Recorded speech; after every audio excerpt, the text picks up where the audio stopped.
ఇప్పుడున్న చంద్రబాబు ప్రభుత్వం అయితే శాఖల వారీగా గత ప్రభుత్వం ఏదైతే అవినీతికి పాల్పడిందో దాని మీద స్పెషల్ ఫోకస్ పెట్టింది. దానికి సంబంధించిన వివరాలను అన్నింటినీ కూడా బయటకు తీయాలని కూడా నిర్ణయించుకుంది. డీటెయిల్స్ ఏంటి మల్లికార్జున్ దీనికి సంబంధించి?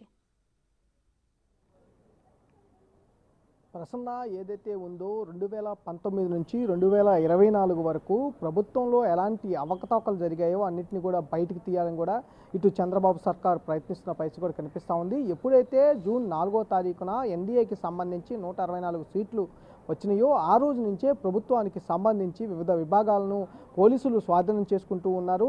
ప్రతి డిపార్ట్మెంట్లో ఎక్కడైతే అవినీతి జరుగుతుందని గతంలో ఎన్డీఏ నేతలు ఆరోపించడం జరిగిందో ఆ డిపార్ట్మెంట్లను పోలీసులు హ్యాండ్ ఓవర్ చేసుకోవటం, అక్కడి నుంచి ఫైల్స్ అనేవి బయటికి పోకుండా కూడా ముందస్తు జాగ్రత్త చర్యలు అయితే తీసుకోవడం జరిగింది.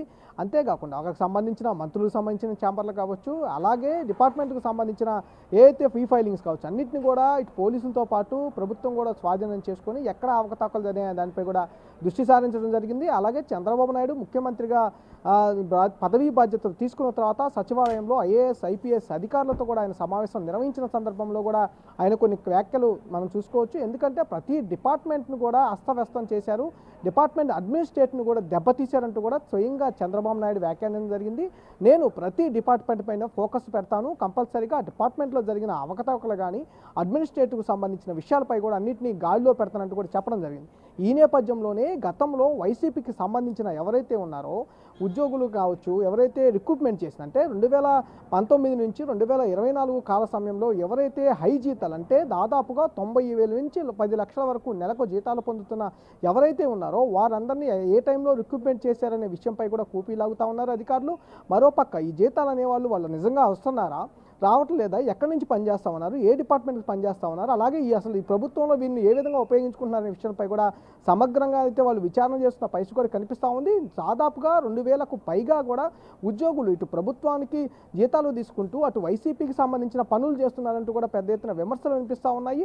ఈ నేపథ్యంలోనే అధికారులు అయితే ఇది మొత్తం మీద దృష్టి సారించినట్టు కూడా తెలుస్తూ ఉంది. చంద్రబాబు నాయుడు ఆదేశాల మేరకు ఏదైతే ఉందో డిజిటల్ కార్పొరేషన్ అనేది ఈ వైసీపీ ప్రభుత్వం వచ్చిన తర్వాత ఏర్పాటు చేయడం జరిగింది. ప్రభుత్వానికి సంబంధించి ప్రతిపక్ష పార్టీలు ఏవైతే పోస్టులు పెట్టినా కానీ ఆరోపణలు చేసినా కానీ వాటిని తిప్పికొడటానికి డిజిటల్ కార్పొరేషన్ అనేది ఏర్పాటు చేయడం జరిగింది.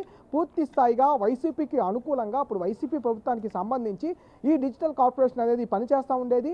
అదైతే కాకుండా ఏదైతే జగన్మోహన్ రెడ్డి మొన్న అంటే జూన్ 4 వరకు ఆపద్ధర్మ ముఖ్యమంత్రిగా ఉన్న సమయంలో కూడా ఈ 5 సంవత్సరాల కాలం పాటు కూడా ఈ డిజిటల్ కార్పొరేషన్ నుంచి కూడా ప్రతి ఒక్క సంబంధించిన ఉద్యోగులు కానీ అందరూ అక్కడి నుంచి జీతాలు తీసుకోవడంతో పాటుగా ప్రభుత్వానికి పనిచేసిన పరిస్థితి అంటే వైసీపీకి పనిచేసిన పరిస్థితి మరోసారి తిరిగి అధికారంలో తీసుకొచ్చినందుకు ఆ కార్పొరేషన్ మొత్తం కూడా పనిచేసిన పరిస్థితి ఉంది. దాంతోపాటు ఈ ప్రగతి కానీ ఆర్టీజీఎస్ కానీ ఈ కార్పొరేషన్ అని స్కిల్ డెవలప్మెంట్ కానీ ఈ 4 మొత్తం కూడా సంబంధించి ఉద్యోగులు అనే సంబంధించిన ఉద్యోగులతో పాటు వాళ్ళందరికీ జీతాలు అనేవి ఈ 4 కార్పొరేషన్ల తరఫు నుంచి 2 కార్పొరేషన్లు 2 మరి పథకాల తరఫు నుంచి ఏం జీతాలు అనేది ఇస్తూ ఉండేవాళ్ళు. అంటే హై ఎండ్ జీతాలు అంటే దాదాపుగా 90,000 96,000 దగ్గర నుంచి 10 లక్షల వరకు కూడా ఒక్కొక్క ఎంప్లాయీకి నెలకు జీతాలు అనేవి ఈ దగ్గర నుంచి చెల్లించిన దాఖలాలు కనిపిస్తాం. వీటన్నిటి మీద సమగ్రమైన విచారణ అనేది కొనసాగుతూ ఉంది. దీంతో పాటు మరికొన్ని డిపార్ట్మెంట్లో కూడా అవినీతిపై కూడా ఇటు మంత్రులు ఛార్జ్ తీసుకున్న వెంటనే కూడా డిపార్ట్మెంట్ మీద రివ్యూలు చేసిన పరిస్థితి కూడా కనిపిస్తూ ఉంది. అలాగే ప్రభుత్వం మారిన వెంటనే రోజాపై కానీ అటు కొడాలి నానిపై కూడా తీవ్ర